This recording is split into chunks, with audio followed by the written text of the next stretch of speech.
Hello, friends. Today we're kind of back to our, I don't want to say regularly scheduled programming, but something a little bit more on brand, I guess, for John in Theory. I am John Negroni, and I'm thrilled to have you all join me whenever you're joining me on this stream to talk about something that is a little complicated, a little nuanced, and that is the future of Pete Docter at Pixar Animation Studios. We have to start off by really laying some facts out about Pete Docter and how important he is and has been to Pixar. Pixar's success is owed to a lot of people. The success of the animation studio, both financially, creatively, and in terms of pop culture relevance, can be traced back to sort of a brain trust of animators, story artists, writers, and what have you, who started the business of Pixar's film going, because Pixar existed, of course, long before Toy Story came out in 1995. They mainly made commercials, they made short films, they were a thing. And Pete Docter was one of the first directors who kind of came along. He was he was an animator. He worked on Toy Story, of course, but his first film was Monsters, Inc. And I think if you were going to look at directors within Pixar, Pete Docter tends to be one of the more high profile. There's Brad Bird, there's Lee Unkrich, there's John Lasseter, and there's Pete Docter. And one of the reasons Pete Docter has kind of collected a lot of fame for himself in recent years, especially, is through kind of his 1-2-3 punch of Up, Inside Out, and now Soul, which are widely regarded to be some of the finest animated films of the 21st century, I would say. Those films have a lot of fans for a reason. And now with Soul out, we have some information that suggests Pete Docter's future at Pixar is going to be very different from what we're used to. It's something that I have definitely suspected would happen, and that is Pete Docter stepping down from directing Pixar films and really doing more of an oversight role, something he's already been doing the last few years, and spending more time guiding the creative process at Pixar, but not necessarily spending time making his own films. I see somebody in the live chat also mentioned Andrew Stanton. Very true. Andrew Stanton is another high-profile director at Pixar. Can't deny Finding Nemo and WALL-E are two of the best Pixar films, especially in the decade they came out. Finding Dory, less appreciated, but still a film that I think is very impressive and great to watch. So, specifically, Pete Docter has been asked this question. This isn't speculation. We actually do know that Pete Docter does not intend to direct any more Pixar films.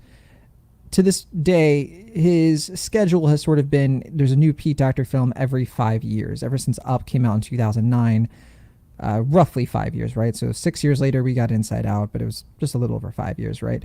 And then 5 years after that, we get Soul.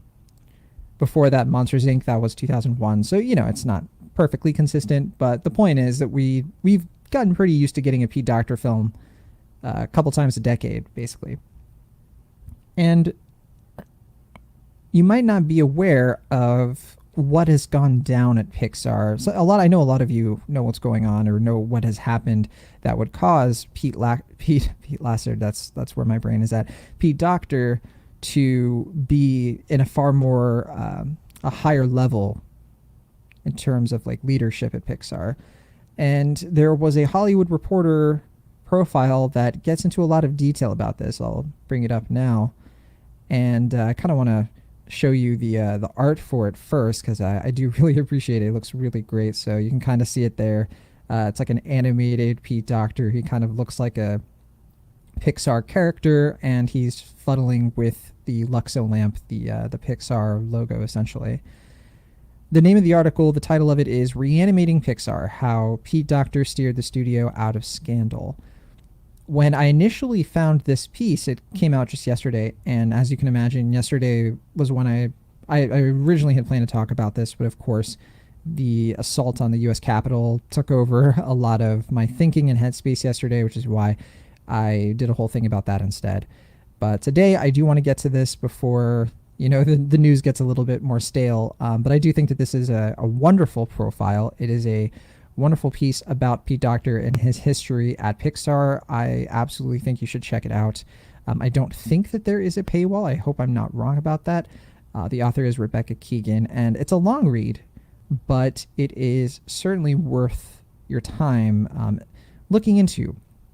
And as you can see right here, one of the key points this article kind of drives in, the central narrative around Pete Docter's current status at Pixar is his, I don't know if you want to call it rise, but essentially his rise to becoming Pixar's head creative guy, the chief creative officer.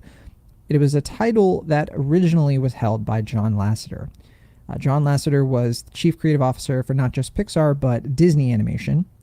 And things changed, of course, when John Lasseter had to step down from Pixar due to a lot of allegations that were made toward him by employees at Pixar that he had made them uncomfortable. There are some kind of ambiguous suggestions that he might have been sexually harassing people. There are accounts of inappropriate behavior that John Lasseter partook in.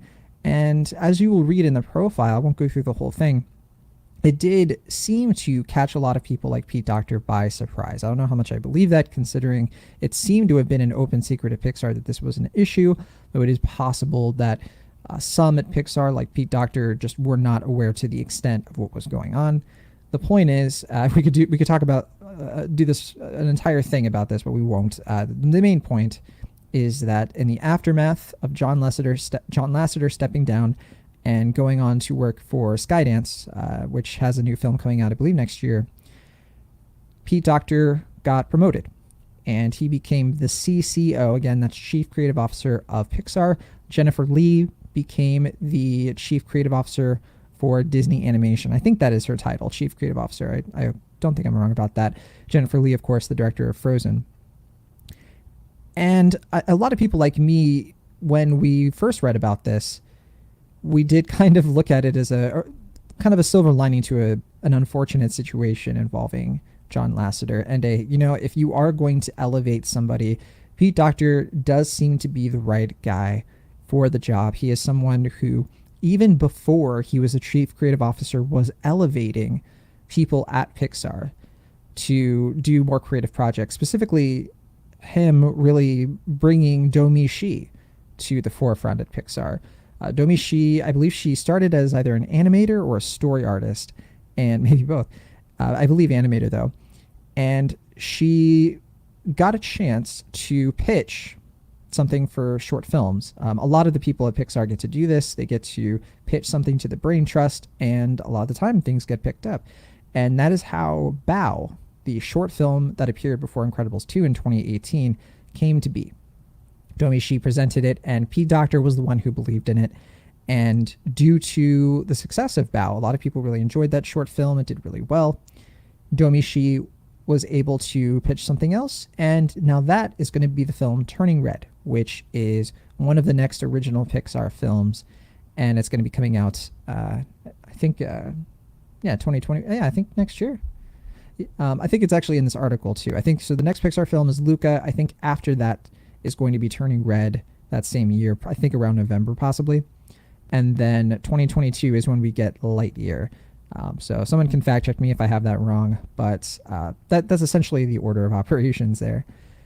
So all of that said, Pete Docter, and I'm kind of scrolling through the article here, Pete Docter has had a very storied career at Pixar, and it's all led to this, where his role has shifted from director to essentially a king/queen maker, where he's able to now be an advisor on these films. It's very similar to what John Lasseter eventually became at Pixar.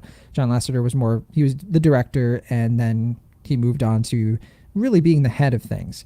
The directors would work on the day-to-day, and they would bring these things to John Lasseter. And it's not to say that John Lasseter and Pete Docter by ascension won't have active participation in a given Pixar film. It's just that he will not be directing them. He will not be the driving force as a director behind those films. Thank you for the fact check. Lauren said 2022 for both Turning Red and Lightyear. So thank you for that. I believe Turning Red comes out before. I think then Turning Red is after Lightyear, because I'm pretty sure I saw Turning Red was November, but apologies. I should have my facts straight. I need to do better preparation, of course, but I appreciate you all in the live chat helping me out. So another person, by the way, who believed in elevating Pete Docter, and I do want to give him a shout out, is Ed Catmull. Ed Catmull was the president of Pixar. He's one of the founders. I highly encourage all of you who consider yourselves Pixar and animation fans to read his book, Creativity Inc. It is a wonderful account of how Pixar came to be and how Ed Catmull was a huge part of that. He was the one with the vision to take computer animation, or to take computer technology and essentially turn it into films through computer animation. Pete Docter was somebody who literally graduated from CalArts, and I believe the day after he graduated went to work for Pixar. So Docter is certainly somebody who has been with Pixar since the beginning. I'm kind of I'm scrolling through the article here. There's a lot of great information in it, and I really want you all to read it. Particularly, there's a lot of great information, inside information into how Soul came about. But I'm kind of skipping ahead here because there is a part in where it talks more about his role, and it's such a long article. You know what I'm going to do? I'm going to switch over. There's a Collider article that I brought up just in case this happened where I got a little lost. So we'll go through that because it actually narrows down the story a little bit easier for our purposes. All right, so Pete Docter, who has helmed similarly heady features for Pixar like Up and Inside Out, and who originally conceived the story for what would eventually become WALL-E. That is true. Pete Docter was not not the only one, but WALL-E was one of the first Pixar films that they brought together, the brain trust of Pixar, though Anderson did direct the film. So the article continues, not only has he, Pete Docter, shown himself to be the most creatively adventurous filmmaker at Pixar, which, this is John, I do agree with that. I do believe he is the most creatively adventurous. That's not to take anything away from other Pixar directors. I think Andrew Stanton is probably the funniest. Brad Bird is the best Pixar director when it comes to action and adventure. And I think even I would give Brad Bird basic like story structure. His story structure is incredibly inventive and innovative. But Pete Docter, I think, is the most adventurous when it comes to concepts and messages and just really the whole package of what really makes a Pixar film a Pixar film. The whole, like, what if this had feelings, I think has a lot to credit Pete Docter's touch. The article continues, but he also recently assumed the position of Chief Creative Officer, as I mentioned, a role previously held by John Lasseter. And it sounds like Soul could wind up being his last feature for the studio that he's called home since, the article even mentions, the day after he graduated from CalArts. So this references the Hollywood Reporter article.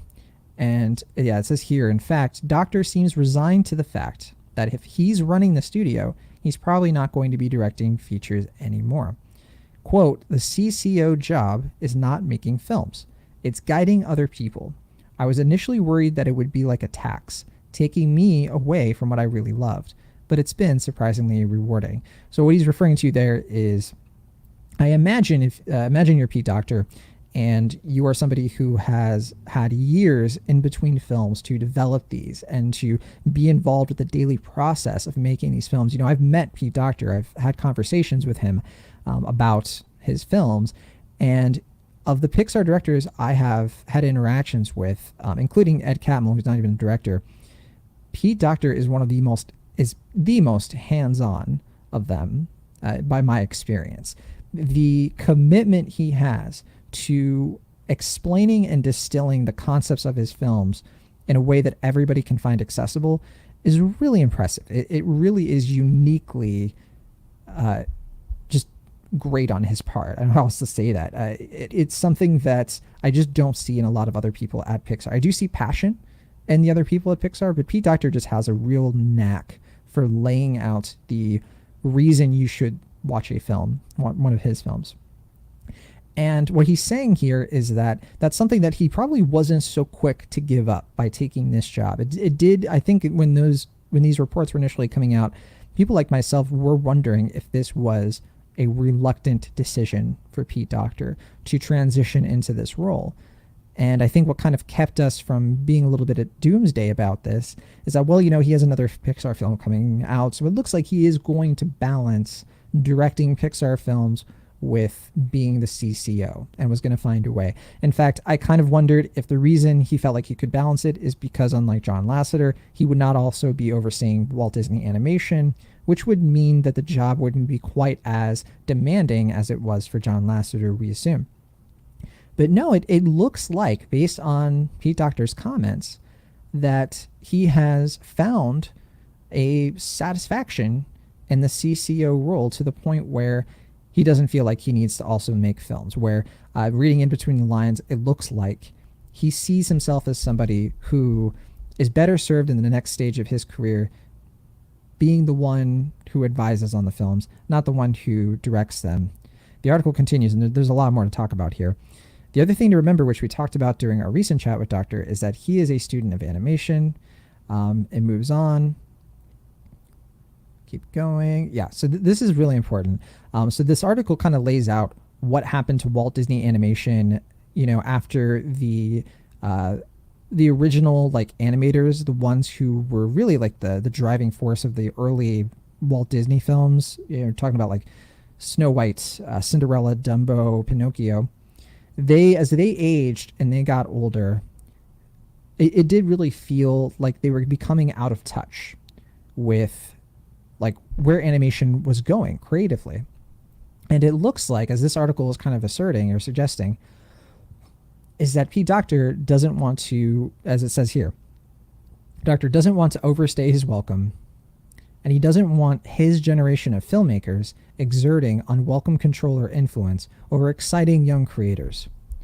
So that is in reference, I think, to Pete Docter's, essentially his grooming, his elevating of directors like Domi Shi. And I think the thing to remember here is that even though Pete Docter has only directed 4 films at Pixar, he has been with the company for over 25 years. So ever since the very beginning of them making films. And he has had a lot of creative control of Pixar films. And I think he seems to me like the kind of person who recognizes that the energy behind what will make Pixar successful over the next decade and beyond, infinity and beyond, is fresh talent. People who can rise up and one day take his place. There are so many times when I listen to a Pete Docter interview and I find myself respecting him so much more than I respect a lot of other people in the movie industry. And maybe I'm like a fanboy when it comes to Pete Docter. I think I am. Basically because I think he's just a decent person by my estimation. And I think it takes a lot of maturity and a lack of pride and ego, harmful pride, I should say, to recognize that at some point you gotta give it to the kids. To quote Toph from The Legend of Korra, you gotta leave it to the kids. He's not that old of a person, but I do think that a lot of us can see ourselves. I'm talking as somebody who is 30. I'm starting to get into that mode. I'm starting to see that, part of my day-to-day is more mentorship toward people who are younger than me. It's not something that I felt equipped to do even just a few years ago. But in any profession, it is kind of a factor to evolving as a human being, is recognizing that what you put into the world doesn't always have to be a sole creative thing. It can also be how you lift other people up. So the article continues. So yes, it's the gig for sure, but it's also Docter's own understanding of the process and his reluctance to ever enter any kind of stagnation are probably guiding his decision making, especially since the parallels between Disney animation after Walt and Pixar after Lasseter have already been established. So that's referring to is, after Lasseter stepped down, this isn't like a direct cause and effect or anything. It wasn't right after. There were a lot of Pixar sequels that came out in quick succession, to a lot of people's chagrin. If you look at the first full decade of Pixar, which was 2000 to 2010, I like to refer to it as the golden streak of Pixar films. That from that era, you start with Toy Story 2 really in 1999, but then you could start with Monsters Inc. then in 2001. You go all the way to Monsters Inc. again, Toy Story 3 in 2010. And that run of Pixar films is legendary in terms of financial success, in terms of creative success, and the consistent launching of intellectual property that would go on to pay dividends for Pixar and then eventually Disney when they bought Pixar. And the following decade was way more hit or miss. We had films that came out that were great efforts, like Brave, The Good Dinosaur, and we had a lot of sequels. We had good sequels. I really enjoyed Monsters University, for example, as a prequel. Incredibles 2, Finding Dory, Cars 3. Then you had Cars 2. And it just felt like, with the exception of Inside Out and Coco, Pixar had kind of lost a step, had kind of waffled. It felt like they weren't putting out the same kinds of innovative films on a regular basis like they used to. Even Toy Story 4, a film that came out just last year that was widely celebrated, was met with a lot of hesitation by folks to fully appreciate it because to them it represented a Pixar that had resolved itself to only make sequels from here on out. However, the next decade of Pixar is going to be very different. Just this year, we had Onward, we had Soul. As we've already talked about, today they are coming out with several original films. The only sequel or kind of spin-off thing we know about at this moment is Lightyear. And there's a lot of conversations I know at Pixar about how they're going to further push the spin-offs and sequels onto Disney+. There's going to be original things like Win or Lose, which is a Pixar series. I believe it'll be the first one. Actually, no, because that's 2023. Monsters at Work, I believe, will be the first one. That is going to be the Monsters, Inc. spin-off series. I believe that's going to be coming first. And especially because we've known about it longer. And I think that is a good strategy for Pixar. And I have a feeling that Pete Docter has been one of the driving forces behind it. He has said, out loud that, we had a lot of sequels and I'm excited about the original stuff. And it's a little bit of a scary time for Pixar in that sense because they do need revenue. They do need financial security, and the sequels have proven to help them with that. And I have to wonder what conversations have been had at Pixar and Disney since Onward and Soul went from being two films that were on track to be huge box office hits, or at least just box office generators in general, to Disney Plus offerings. Onward was only in the box office for a couple of weeks before it had to get yanked. It wasn't able to make a lot of money. And there's a lot of people who suggest that it might not have made much money at all. It's a little bit of a murky territory because the COVID was already kind of happening when Onward came out, and people, myself included, were wondering how much does COVID have to do with the low box office returns for Onward, because it was happening across the board at the box office. It wasn't just Onward. So it's a little hard to make that conclusion. But assuming Onward had gone on to make really great money, maybe not as much as Zootopia, but few $100 million, enough to make a profit. A lot of people suggest that Soul could have been a huge hit because it was going to be coming out June that summer. And of course, that is a prime time for films to make money.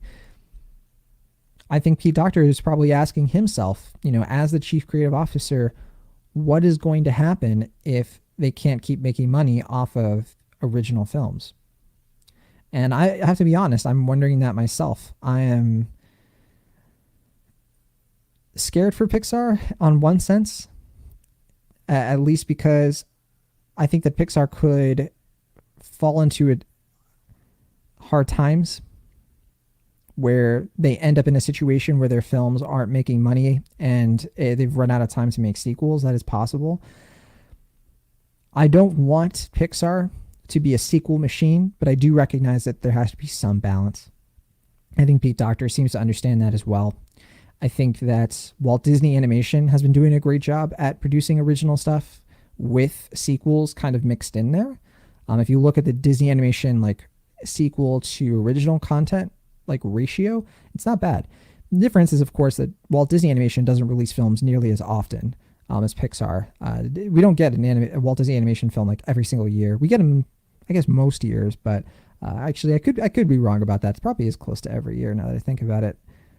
It's just that this year has been disruptive and we didn't get the one for this year. Raya and the Last Dragon is next. And then I think Gigantic was supposed to come out. And then, that's a stream for another day. But yeah, I kind of have to conclude on, what is the question is this for the best? And I think it is. I think that I've hopefully laid out my rationalization for this. I'm sad at the prospect of Pete Docter not directing films anymore, but what I am optimistic about is Pete Docter being able to have more guidance on Pixar as a whole. Because I do think he is a very creative person. I've seen him in action, kind of like advising on story and on animation through dailies.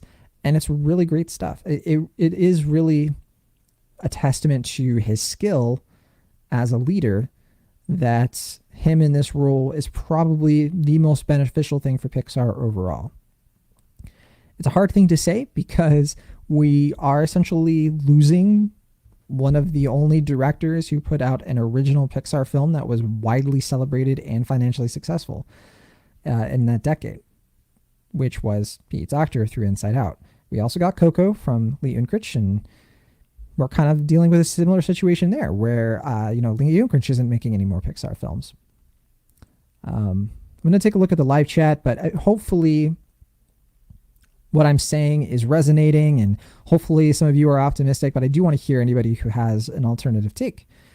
And I definitely welcome any sort of debate on that. It's something that's certainly not black and white. It's not day and night, to quote another Pixar thing. So we have a comment here, and I'll bring it up. So while it might be sad for me if Soul does turn out to be his last film, I think it may be the right move given how good of a job he's been doing as a CCO and having a new generation of directors. I couldn't agree more, but looks like there's another one from Lauren. Perhaps Dan Scanlon may become one of the new Pixar high-profile directors over time, like Pete Docter, Andrew Stanton, and John Lasseter through the years. I'm a fan of Dan Scanlon. I think people kind of go back and forth on him. I think that Monsters University and Onward, they're not critical darlings, right? However, man, Onward I think is one of those films that like sneaks up on you, and that's why I definitely enjoy it a lot more than a lot of other people. So yeah, someone said here, I hope he gets one more Pixar film. I wouldn't be surprised, if someday, like down the line, he does make another Pixar film. That's certainly possible. I could see that happening. But the stars would have to align. It's not something we've really seen in Pixar where the directors come back, especially what we've seen more of has been them stepping down eventually as their role diminishes. I'm thinking of like Ed Catmull, for example. So let's see here. I think Soul would have made north of 700 million if the pandemic wasn't a thing. That's a good guess. I have to say I probably agree with that. 700 north of 700 million sounds right. Obviously some people would be like a billion, but the only Pixar films that tend to make a billion are, the only original one I think was like Finding Nemo, and that's only after inflation, I believe. And yeah, other than that, it's just the sequels: Incredibles 2, Finding Dory, Toy Story 3, Toy Story 4. I think Inside Out was around 700 million, something like that, if I'm not mistaken. Pixar's last half decade was focused on sequels, and they made loads of money. Right now, I don't think they will have any huge hits aside from Lightyear. I think that is a safe guess. Is Gigantic ever getting released? I believe last I heard, I believe that is fully canceled. I don't think that is a Walt Disney animation film, for anyone who doesn't know. And yeah, I don't think that I think they might have canceled that, but I could be wrong. The last thing I remember reading was that they just weren't moving forward with it. But they did say like, oh, it's just been delayed. We're working out story stuff, and who knows? Honestly, they could revive it down the road if they truly have canceled it. I want Brad Bird to direct at least one more Pixar film, either Incredibles 3, a cap to the trilogy, or an original like Ratatouille. I'd love to see an original from Brad Bird. I don't know. I think that live action has kind of soured him through Tomorrowland, but never say never. I do think that Brad Bird, even though his animated films are certainly his most celebrated, with the exception of like the Mission Impossible film he did, I could definitely see him, getting like another shot at a live action and then maybe doing another animated film. If he does do another animated film, I would just be prepared for him to do something outside of Pixar. It's not really his personality to do a lot of things for like one franchise or one studio. I wouldn't be surprised if he did something for like Warner Brothers again, but we'll see. If he does another Pixar film, that would be fantastic. Okay. Incredibles 3 would be the only sequel for Pixar I'd want left, and will not rest knowing Cars has more films than The Incredibles. That's a good point. I did like Cars 3 fine, but Incredibles 3 could be really great. I wasn't the biggest fan of Incredibles 2. I certainly didn't like it as much as the first Incredibles, but that was a blast of a film at the theater. I'm not gonna lie. Um, Pixar is only focusing on originals, and that is great. But they are getting much new talent.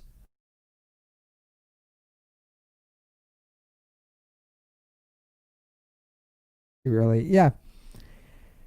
Uh, you know, I think the short films have so far been a good launch point for these directors. We really haven't seen a good test case, though. Uh, I think that unless Dan Scanlon directed a short film and I'm forgetting, but yeah, I think Domishi is gonna or Luca is gonna be the first test to that. I did like Luna. I thought that was a great short film.